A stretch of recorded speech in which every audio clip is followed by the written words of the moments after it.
first things first, you want to get your ingredients for your dumplings. We're starting off with some white cabbage and I'm using about half of it. Then some green onions, also known as scallion, or spring onion, or flavorful grass. Okay, maybe not the last one.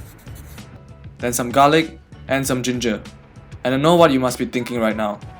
That is one questionable looking piece of ginger. Then you want to get some pork. I would say try to get a minimum of 20% fat because that's where the juiciness comes from. But if you don't like pork, you can use lamb as well.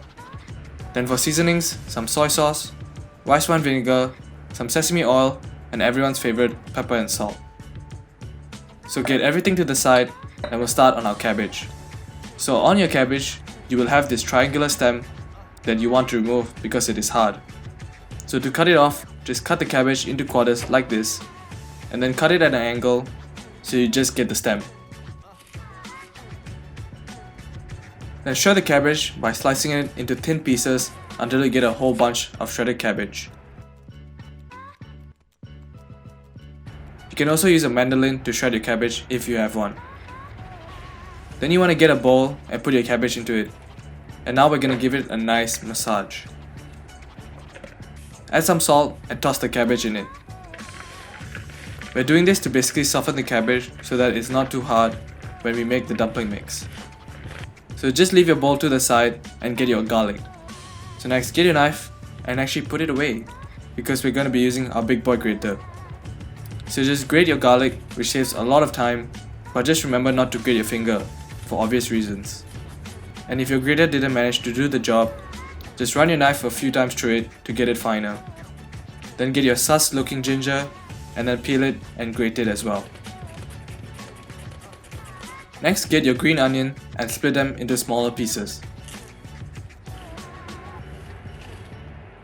Then finally chop the whole thing, the white and green part included.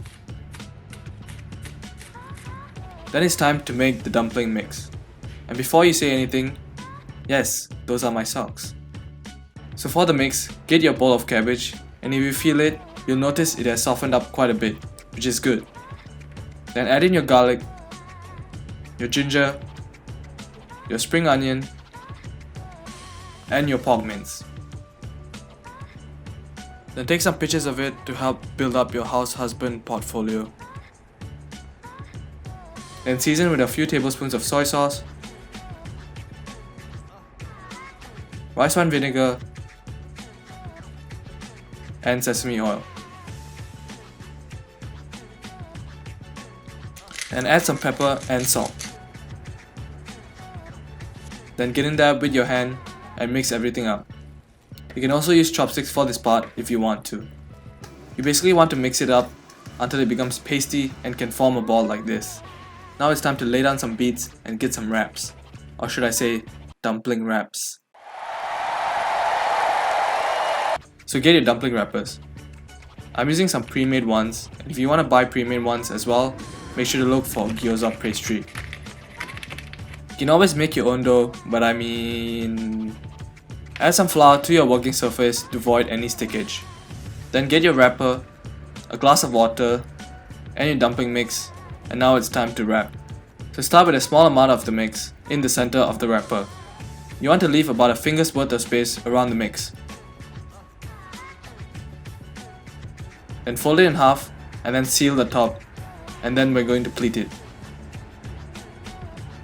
So make 3 to 4 pleats on each side like this so that you end up with the pleats on one side and a smooth opposite side.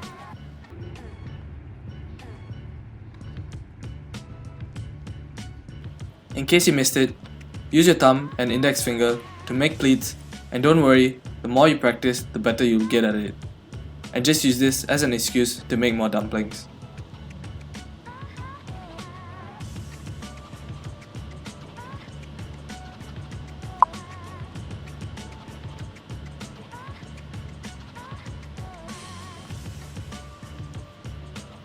Once you make the pleats, make sure to pinch the edges to make sure everything is all sealed up.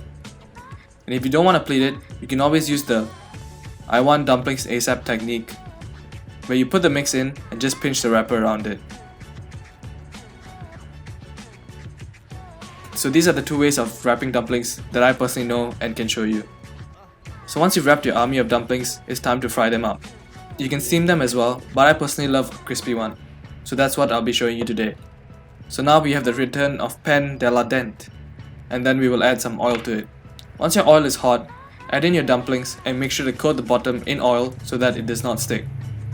If you're wondering why I'm arranging them in a nice pattern, it's because we are trying to get the nice crispy bottom that you see on television. So to do that, just get some water and add about a tablespoon of cornstarch and a tablespoon of flour to mix it up. The mixture of these two flours will give you some crispiness that is off the charts. So once your dumplings are golden brown, add in your liquid and make sure to add enough to coat the bottom.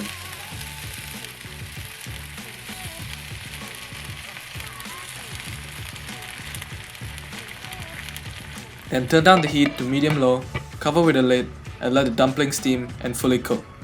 So while the dumplings are cooking, let's whip up a quick dipping sauce. So add some soy sauce, rice vinegar and some sesame oil. You can add chilli oil to this as well if you like to actively cause yourself some pain. So once your dumplings are cooked, the whole bottom should be nice and crispy and it shouldn't be stuck to the bottom. Then it's finally time to get it out of the pan. Alright, so at this point, as you can see, I used a bowl instead of a plate. So just a heads up, please use a flat plate to get your dumplings out. So now it's time.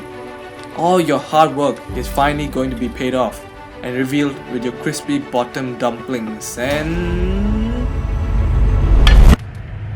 Oh, yeah, this is why folks, you use a plate and be gentle with it.